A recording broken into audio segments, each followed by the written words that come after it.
Good morning student. मैं आप लोग को एक ट्रिग्नोमेट्री का ट्रिग्नोमेट्री चैप्टर का एक छोटा सा सवाल समझाने की कोशिश करूँगा।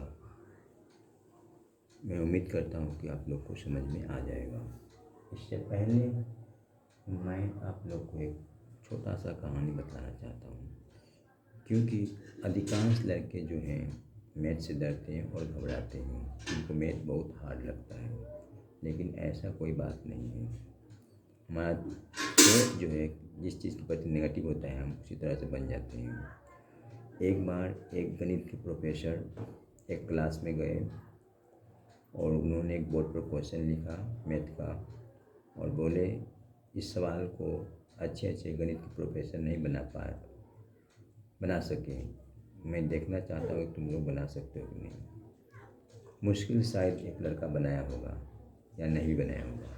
फिर दूसरे क्लास में गए और सेम सवाल सेम क्लास, और वह इस बार ऐसा बोले कि ये सवाल बहुत आसान है, लेकिन मैं देखना चाहता हूँ कि इसमें से कौन लड़का सबसे फास्ट बना कर दिखाता है। अंत में देखा गया कि 30 के 30 छात्र सभी के सभी छात्र बना दिए। इसके निष्कर्ष ये निकलता है कि पहले क्लास में लड़के को बहुत हार्ड बहुत डरवा दिया गया था, बहुत नेगेटिव उसके बारे में कह दिए थे, इसलिए वो लोग कोशिश नहीं किए हैं। उन लोगों को समझ में ये आया कि ऐसा सवाल है जिसको प्रोफेसर नहीं बना पाए तो हम क्या बना पाएंगे, इसलिए वो लोग नहीं बना पाए। दूसरा में कह दिया गया कि नहीं ये सवाल बहुत आसान है, लेकिन मैं ये जांचना चाहता हूँ कौन लड़का पहले बना सकता है, इसलिए उसमें सभी के सभी छात्र बना दिए। तो हमारा सोच जिस तरह का रहता है हम उसी तरह से बन जाते हैं।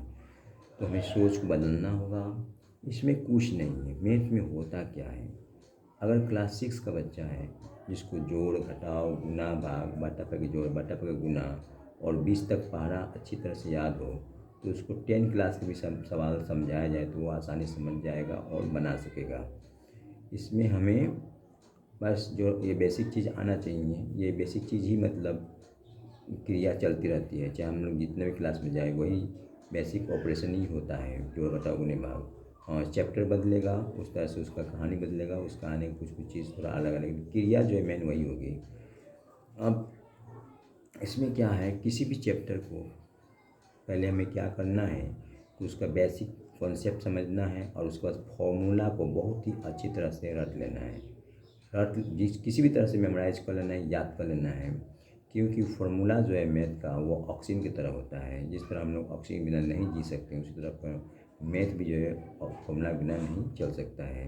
तो मैथ को बहुत अच्छी फार्मूला को बहुत अच्छी तरह से पहले याद कर लेना है, उसके बाद एग्जाम्पल देखना है, उसके बाद सवाल बनाना है। अब इस सवाल को आप लोग ध्यान से देखने की कोशिश कीजिएगा। 2 tan square 45 degree plus cos square 60 degree plus sine square 60 degree. आप यहाँ पर क्या करना है, 2 को लिख देंगे, 2 गुना के रूप में है, और tan 45 का वैल्यू होता है 1, इसको याद कर लेना है। tan 45 का वैल्यू 1 और प्लस cos 60 का वैल्यू होता है 1/2, आई स्क्वायर तो स्क्वायर रख देंगे, और प्लस साइन 60 होता है √3/2, आई स्क्वायर तो स्क्वायर रख देंगे। अब यहाँ 2 का 2 रखेंगे और 1 का स्क्वायर करेंगे तो 1 ही होगा, और 1 में 2 से गुना करेंगे 2 होगा, प्लस अब 1 का स्क्वायर करेंगे तो 1 और 2 का स्क्वायर करेंगे 4, यानी 4 2 को 2 बार को गुना कर देना है 4, तो 4 ही आ गया। और रूट में गुना होगा, रूट को 2 बार गुना करेंगे तो हमारा रिजल्ट मिलेगा 3, यानी कि सेम रूट वाला संख्या से गुना करते हैं तो वही संख्या आता है।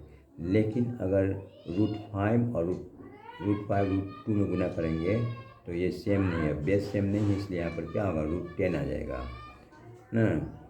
तो ऐसे यहाँ भी हम लोग देख सकते हैं √3 × √3, तो √3 का वैल्यू 1/2 होता है, फिर √3 का वैल्यू 1/2। अब ये क्या है, 3 बेस सेम है तो पावर क्या करें, जोड़ देते हैं, तो आधा आधा जोड़ेंगे तो 1, यानी 3 का पावर 1, तो इसका आंसर क्या होगा 3। इस तरह से भी हम लोग याद रख सकते हैं, कर सकते हैं, समझ सकते हैं। अब ये हो गया।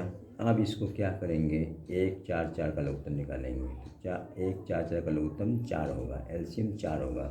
अब 1 का पहाड़ा कितना लिखेंगे, 4 आएगा 4 बार, यानी कि 1 में कितना से गुना करेंगे 4, तो इस संख्या को फिर 2 से गुना कर देंगे, 2 दूना 4 दूना के 8, ठीक है।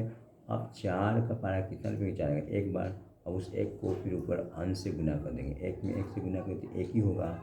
फिर अब 4 का पहाड़ा कितना नहीं पढ़ेंगे, 4 में कितना से गुना करेंगे, 4 आएगा 1 से, तो उस 1 से हम लोग 3 में गुना कर देंगे, 3 एकम 3। अब इसको क्या करेंगे, 8 1 9 8 1 9 9 3 12, 12 बट्टा 4, ऊपर कितना है 4, 12 नीचे 4 है। अब ऊपर वाला को अंश कहते हैं, नीचे वाला को हर कहते हैं। इंग्लिश में न्यूमरेटर और नीचे वाला को डिनोमिनेटर कहते हैं। अब ये इसमें कॉमन देखेंगे, 12 और 4 में कॉमन क्या है, 4, क्योंकि 12 में भी 4 है और नीचे भी 4 है। तो 12 में 4 कितना बार में, 3 बार में, तो 3 को ऊपर लिखेंगे। और 4 कितना बार में, 1 बार में। तो यानी कि ये 12 और 4 यानी कि 4 का पहाड़ा 3 12 कट जाएगा, तो हमारा आंसर क्या मिला, 3। तो मैं आशा करता हूँ कि आप लोग को समझ में आया होगा। इसी तरह से मैं आगे भी आप लोग को समझाता रहूँगा। Thanks for watching.